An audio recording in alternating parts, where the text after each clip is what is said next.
ವೀಕ್ಷಕರೇ, ನಮ್ಮ ಚಳ್ಳಕೆರೆ ಟಿವಿಗೆ ಸ್ವಾಗತ. ಇಂದಿನ ಪ್ರಮುಖ ಸುದ್ದಿ.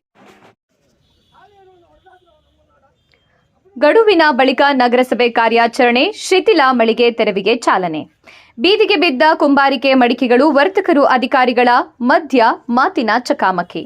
ಚಳ್ಳಕೆರೆ ನಗರದ ಹೃದಯ ಭಾಗವಾದ ನೆಹರು ವೃತ್ತದಲ್ಲಿ ಶಿಥಿಲಾವಸ್ಥೆಯಲ್ಲಿರುವ ವಾಣಿಜ್ಯ ಮಳಿಗೆಗಳನ್ನು ತೆರವುಗೊಳಿಸುವ ಸಂಬಂಧ ನಗರಸಭೆ ನೀಡಿದ್ದ ಗಡುವು ಮುಗಿದ ಬೆನ್ನಲ್ಲೇ ಶನಿವಾರ ಮುಂಜಾನೆ ಕಾರ್ಯಾಚರಣೆ ಆರಂಭಿಸಿತು. ನಗರಸಭೆ ಪೌರಾಯುಕ್ತೆ ನಾಗವೇಣಿ ಅವರ ನೇತೃತ್ವದಲ್ಲಿ ಅಧಿಕಾರಿಗಳು ಹಾಗೂ ಸಿಬ್ಬಂದಿ ಸ್ಥಳಕ್ಕೆ ಆಗಮಿಸಿ ತೆರವು ಕಾರ್ಯಕ್ಕೆ ಚಾಲನೆ ನೀಡಿದ್ದಾರೆ. ಕಾರ್ಯಾಚರಣೆ ವೇಳೆ ಮಳಿಗೆಗಳ ಮುಂದೆ ಇಡಲಾಗಿದ್ದ ಕುಂಬಾರಿಕೆ ಮಡಿಕೆಗಳು, ಗೃಹೋಪಯೋಗಿ ವಸ್ತುಗಳು ಹಾಗೂ ಇತರೆ ವ್ಯಾಪಾರ ಸಾಮಗ್ರಿಗಳು ಬೀದಿಗೆ ಬಿದ್ದ ದೃಶ್ಯ ಕಂಡುಬಂತು. ಆಕಸ್ಮಿಕ ಕಾರ್ಯಾಚರಣೆಯಿಂದ ಕೆಲ ಅಂಗಡಿ ವರ್ತಕರು ಆಕ್ರೋಶ ವ್ಯಕ್ತಪಡಿಸಿದ್ದು, ನಗರಸಭೆ ಅಧಿಕಾರಿಗಳು ಮತ್ತು ವರ್ತಕರ ಮಧ್ಯೆ ಕೆಲಕಾಲ ಮಾತಿನ ಚಕಮಕಿ ನಡೆಯಿತು. ಪರ್ಯಾಯ ವ್ಯವಸ್ಥೆ ಮಾಡದೆ ತೆರವು ನಡೆಸುವುದು ಅನ್ಯಾಯ ಎಂದು ವರ್ತಕರು ಆಕ್ಷೇಪ ವ್ಯಕ್ತಪಡಿಸಿದ್ದಾರೆ. ಮೊದಲ ಹಂತದಲ್ಲಿ ಬೆಂಗಳೂರು ರಸ್ತೆಯಲ್ಲಿರುವ ಇಂದಿರಾ ಕಾಂಪ್ಲೆಕ್ಸ್ಗಳಿದ್ದ ಮಳಿಗೆಗಳು ಹಾಗೂ ಅಲ್ಲಿನ ಪ್ರಾದೇಶಿಕ ಕಾಂಗ್ರೆಸ್ ಪಕ್ಷದ ಕಚೇರಿ ತೆರವುಗೊಳಿಸುವ ಮೂಲಕ ಕಾರ್ಯಾಚರಣೆಗೆ ಮುನ್ನುಡಿ ಬರೆಯಲಾಯಿತು. ನಗರಸಭೆ ಮೂಲಗಳ ಪ್ರಕಾರ ಶಿಥಿಲಾವಸ್ಥೆಯಲ್ಲಿರುವ ಮಳಿಗೆಗಳು ಸಾರ್ವಜನಿಕರ ಜೀವ ಭದ್ರತೆಗೆ ಅಪಾಯಕಾರಿಯಾಗಿರುವ ಹಿನ್ನೆಲೆಯಲ್ಲಿ ಕ್ರಮ ಕೈಗೊಳ್ಳಲಾಗಿದೆ. ಆದರೆ ವ್ಯಾಪಾರಿಗಳು ಹಲವಾರು ವರ್ಷಗಳಿಂದ ವ್ಯವಹಾರ ನಡೆಸುತ್ತಿರುವ ಸ್ಥಳಗಳನ್ನು ಏಕಾಏಕಿ ತೆರವುಗೊಳಿಸುವುದು ಕುಟುಂಬಗಳ ಬದುಕಿನ ಮೇಲೆ ಹೊಡೆತ ಎಂದು ಅಸಮಾಧಾನ ವ್ಯಕ್ತಪಡಿಸಿದ್ದಾರೆ. ಕಾರ್ಯಾಚರಣೆ ಹಿನ್ನೆಲೆಯಲ್ಲಿ ಸ್ಥಳಗಳಲ್ಲಿ ಕೆಲಕಾಲ ಉದ್ವಿಗ್ನ ವಾತಾವರಣ ನಿರ್ಮಾಣವಾಗಿದ್ದು, ಪೊಲೀಸ್ ಬಂದೋಬಸ್ತ್ನಲ್ಲೇ ತೆರವು ಕಾರ್ಯ ಮುಂದುವರೆಯಿತು.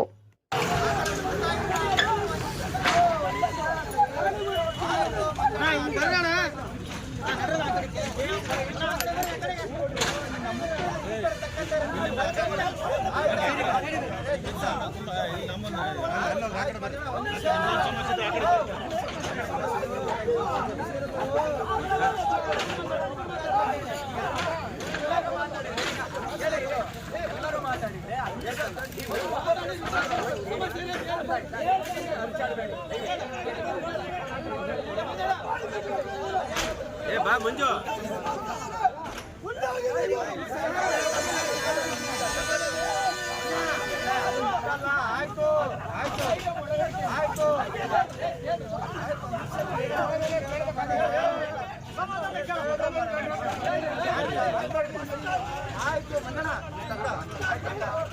ಆಯ್ತು ತಕ್ಕ ನೀನು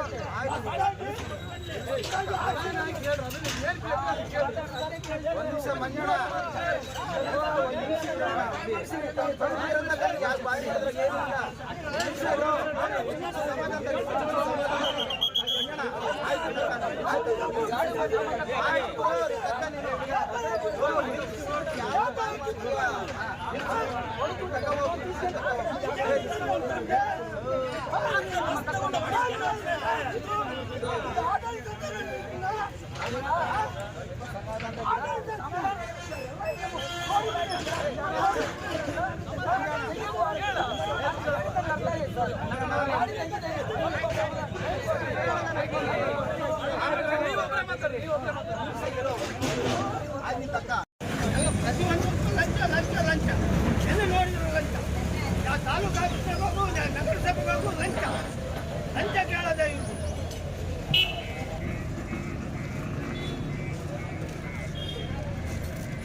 ಈಗ ನಿಲ್ಸಿದ್ದಾರೆ ಅವೆಲ್ಲ ಖಾಲಿ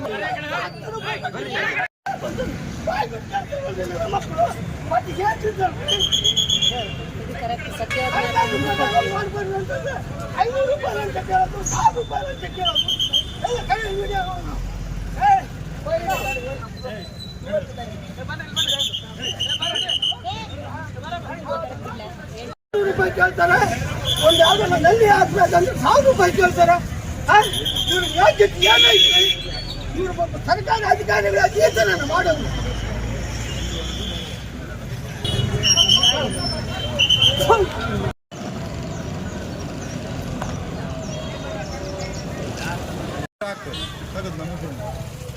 ನಮ್ಮದನ್ನ ಹೊಡ್ಕೊಂಡ್ಬಿಟ್ರೆ ಮುಗಿದೋಯ್ತಲ್ಲ. ನೀವೆಲ್ಲ ಯಾರು ಬ್ರದರ್? ನಗರಸಭೆ ಕೆಲಸ ಏನು ಮಾಡ್ತೀರಿ ಮೊದಲು?